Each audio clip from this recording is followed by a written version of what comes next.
Sabe aquela famosa história de Jesus e a mulher samaritana no poço? Pois é, o que parece ser só uma conversa improvável é, na verdade, o ponto final de um conflito de 1000 anos. Vamos desvendar juntos o que realmente estava acontecendo ali? A cena já começa com um choque. A resposta da mulher não é só de surpresa, não. É praticamente um muro de hostilidade. Um simples pedido de água feito por Jesus expõe, logo de cara, uma tensão social, religiosa e étnica que dava para cortar com uma faca. Então, a grande pergunta é: por que um pedido tão simples, um copo d'água, foi tão escandaloso? A resposta, olha, não tá ali naquele momento. Para entender, a gente tem que voltar séculos na história, para uma rivalidade que transformou vizinhos em inimigos que não se falavam. Para sacar o que estava rolando ali naquele poço, a gente precisa viajar no tempo. As raízes dessa briga são muito antigas. Elas foram plantadas em eventos que acabaram definindo a identidade de dois povos. Basicamente, a história toda dessa divisão pode ser resumida em 3 momentos cruciais. Primeiro, a divisão do reino de Israel. Depois, a conquista assíria. E, por fim, a rejeição na hora de reconstruir o templo. Cada um desses eventos foi colocando mais lenha na fogueira desse conflito. Bom, tudo começa lá atrás, depois da morte do rei Salomão. O reino se racha em 2, Israel ao norte, com a capital em Samaria, e Judá ao sul, com a capital em Jerusalém. E aqui está o pulo do gato. A divisão não foi só política. Para evitar que o pessoal do norte fosse adorar em Jerusalém, o rei deles criou outros centros de culto. E aí, pronto, começou a briga sobre qual era o lugar certo para adoração. O segundo grande golpe veio lá para os 722 a.C. O Império Assírio chegou com tudo e conquistou o Reino do Norte, Samária. E a tática deles era brutal. Eles deportaram uma galera, um monte de israelitas e trouxeram povos estrangeiros para repovoar a terra. Essa mistura de povos, todos no mesmo lugar, gerou um fenômeno chamado sincretismo. Ou seja, os novos moradores de Samaria até adoravam o Deus de Israel, mas misturavam tudo com seus próprios deuses e rituais pagãos. Para os judeus do sul, isso foi o fim da linha. A partir daí, os samaritanos eram vistos como um povo misturado e pior, religiosamente impuro.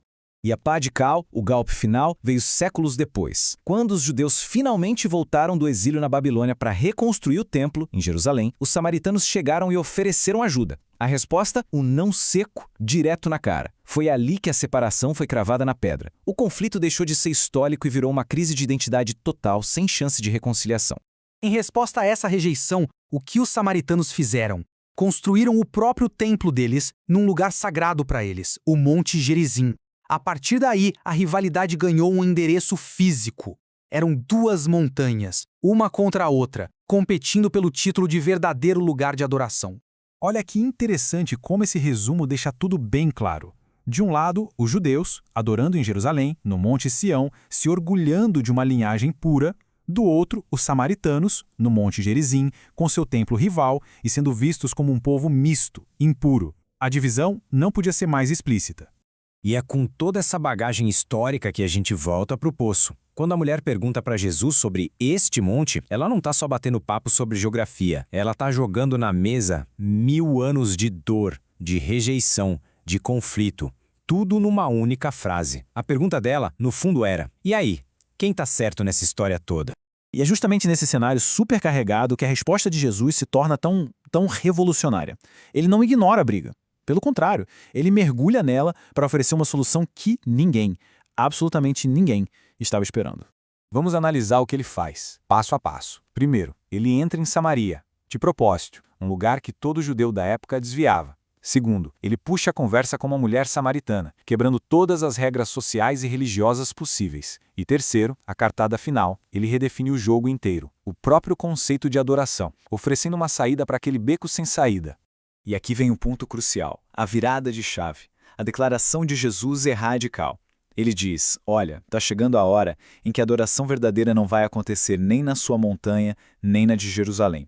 Percebe a genialidade disso? Ele não escolhe um lado. Ele simplesmente eleva o debate a um outro nível. Jesus basicamente diz que a localização, o lugar físico, que era o centro de toda a briga de 1000 anos, estava se tornando irrelevante. A adoração não seria mais sobre um lugar, e sim sobre uma pessoa. Ele mesmo.